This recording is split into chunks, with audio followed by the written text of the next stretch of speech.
नमस्कार दोस्तों, वास्तु विचार चैनल में आपका स्वागत है। दोस्तों, मर जाना लेकिन मुख्य द्वार पर भूलकर भी ऐसे जल मत छिड़कना जैसे कि हम वीडियो में आपको बताने जा रहे हैं। मुख्य द्वार पर गलत तरीके से जल छिड़कने से घर बर्बाद हो जाता है। और दोस्तों, हो सके तो जब भी घर के मुख्य द्वार पर जल छिड़काव करें तब गणेश जी का यह मंत्र जरूर बोले, जो कि कुछ देर बाद हम आपको वीडियो में बता देंगे। दोस्तों, बहुत समय से लोगों के प्रश्न आ रहे हैं कि मुख्य द्वार पर जल छिड़कने का सही समय क्या होता है और सही विधि क्या होती है। किस समय हमें जल छिड़कना चाहिए और क्या मुख्य द्वार पर जल छिड़कने के लिए स्नान करना आवश्यक है या बिना स्नान किए भी मुख्य द्वार पर जल का छिड़काव किया जा सकता है। झाड़ू लगाने से पहले या फिर झाड़ू लगाने के बाद जल छिड़कना चाहिए। और जल से ही जुड़ा हुआ एक और प्रश्न है आपका कि मंदिर में जो प्रतिदिन हम एक लोटा जल रखते हैं, उस जल का हमें क्या करना चाहिए, किस प्रकार प्रयोग करना चाहिए। क्या हम उसे खाने में प्रयोग कर सकते हैं या फिर हम किसी पौधे में डाल सकते हैं। उस जल का उपयोग किस प्रकार से होना चाहिए, इन तमाम बातों के बारे में कई लोग कन्फ्यूजन में हैं। तो आज की इस वीडियो से आपकी सारी शंका दूर हो जाएगी। तो देखिए, अगर आप मुख्य द्वार पर जल छिड़कते हैं तो आपको ध्यान रखना है कि जल आप एक दिन पहले ही, मतलब रात को सोने से पहले, एक पात्र में, कोई भी आप पात्र ले सकते हैं। जैसे कि आप एक तांबे का भी पात्र ले सकते हैं। तांबे का ना हो तो आप पीतल का ले सकते हैं, स्टील का ले सकते हैं, चांदी का ले सकते हैं। जो भी पात्र आपके पास उपलब्ध हो, एक लोटे में थोड़ा सा गंगा जल डाल दीजिए और उसके ऊपर शुद्ध जल भर दीजिए।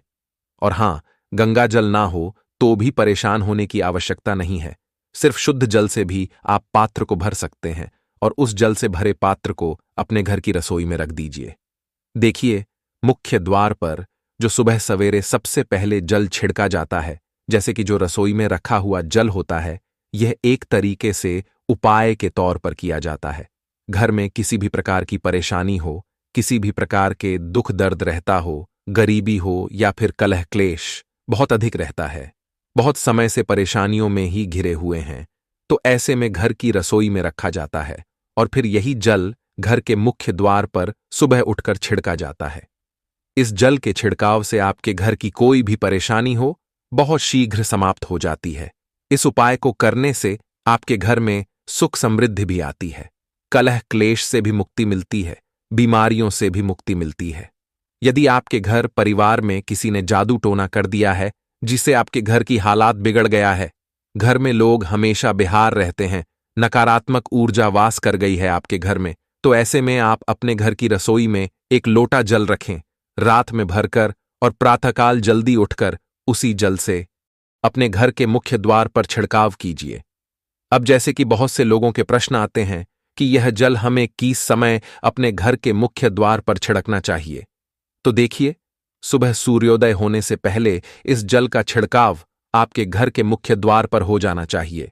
आप चाहे तो इसके बाद आप शुद्ध जल से, मतलब किसी भी दूसरे जल से अपने घर के मुख्य द्वार को धोते हैं तो कोई समस्या नहीं है, लेकिन इस जल का छिड़काव घर के मुख्य द्वार पर सूर्योदय होने से पहले हो जाना चाहिए।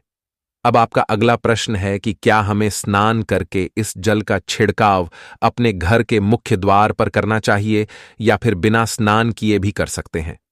तो देखिए, यह जो हम जल छिड़कते हैं, मतलब ये एक उपाय होता है, तो इसे हम स्नान करने के बाद नहीं करते हैं। सुबह जल्दी उठते हैं और उठकर सबसे पहले घर की रसोई में जाएंगे। उसके बाद उस जल को लेकर आप घर के मुख्य द्वार पर जाएंगे। उसके बाद मुख्य द्वार पर इसी जल का छिड़काव कर दीजिए और जल का छिड़काव करते समय अपने पितरों का ध्यान कीजिए, मां लक्ष्मी का ध्यान कीजिए, क्योंकि कहा जाता है कि सुबह सुबह मां लक्ष्मी प्रत्येक द्वार पर आती है।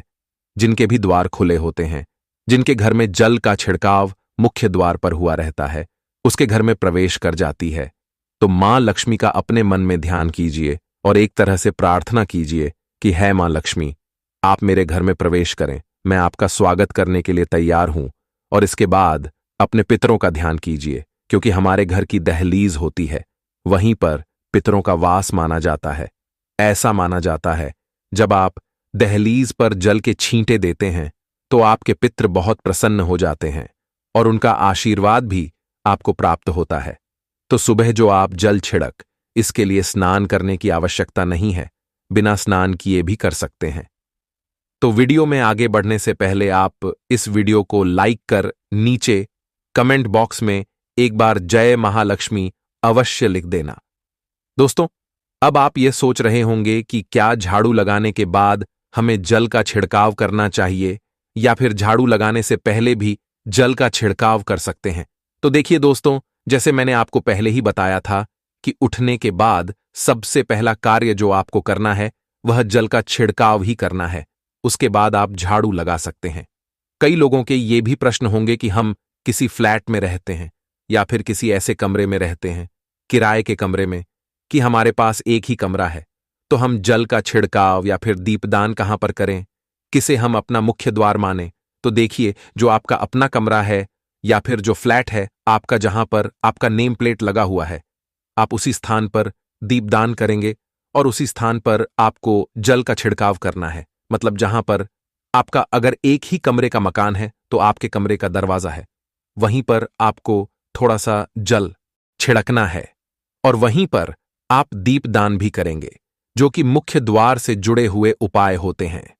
ऐसे में कई महिला यह भी सोच रही होगी कि क्या पीरियड में हम अपने घर के मुख्य द्वार पर जल का छिड़काव कर सकते हैं, दीपदान कर सकते हैं।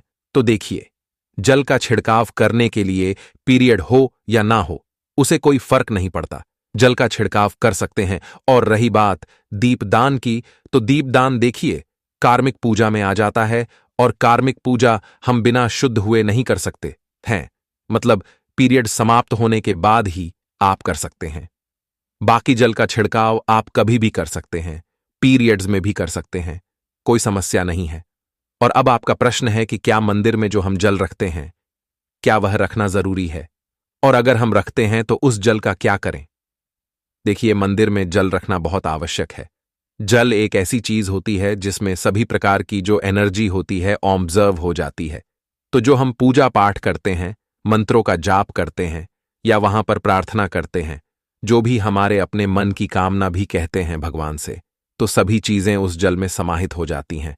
इसलिए पूजा करने से पहले घर के मंदिर में एक लोटा जल रखा जाता है और उसके बाद दीपदान मतलब एक दीपक प्रज्वलित कर दिया जाता है। इसलिए शास्त्रों के अनुसार घर के मंदिर में एक लोटा जल भी हमेशा होना चाहिए और दीपक भी प्रज्वलित करना चाहिए। मंदिर में रखे हुए जल का अगला उपाय क्या है? देखिए, अगर आप कोई दुकान करते हैं, कोई व्यापारिक स्थल है आपका, तो प्रतिदिन इसी जल में से थोड़ा सा जल ले जाकर दुकान पर, व्यापारिक स्थल पर छिड़काव कीजिए। इससे आपका दुकान, आपका काम बहुत अच्छा चलता है। मतलब किसी भी प्रकार की परेशानी आपके व्यापारिक स्थल पर नहीं आती है, क्योंकि जैसा मैंने आपको बताया, ये जो जल होता है बहुत पावरफुल होता है, बहुत पॉजिटिव होता है। तो इस जल का छिड़काव करने से बहुत सारी परेशानियां स्वतः ही समाप्त हो जाती हैं। जैसे अगर आपके दुकान पर किसी की नजर लगी है, बहुत से लोगों के प्रश्न आते हैं कि हमारे काम को किसी ने बांध दिया है। मतलब किसी की बुरी नजर ऐसी लग गई है कि पहले तो दुकान बहुत अच्छी चलती थी, अब नहीं चल रही है, तो आप इस उपाय को कर सकते हैं। निश्चित ही बहुत जल्द ही आपको परेशानियों से मुक्ति मिल जाती है और दिन दुनी रात चौगुनी आपके व्यापार में तरक्की होती है। दोस्तों, आप जब भी घर के मुख्य द्वार पर जल छिड़काव करें तो गणेश जी भगवान का यह मंत्र जरूर बोले, ओम गणपते नमः। और जो हमने आपको वीडियो में बताया है उसे ध्यानपूर्वक अच्छी तरीके से समझकर अपने घर के मुख्य द्वार पर जल का छिड़काव करें। तो दोस्तों, उम्मीद करते हैं जानकारी आपको पसंद आया होगा। अगर जानकारी पसंद आया हो तो वीडियो को लाइक करके चैनल को सब्सक्राइब कर देना। साथ ही कमेंट बॉक्स में जय माता रानी अवश्य लिख देना। धन्यवाद।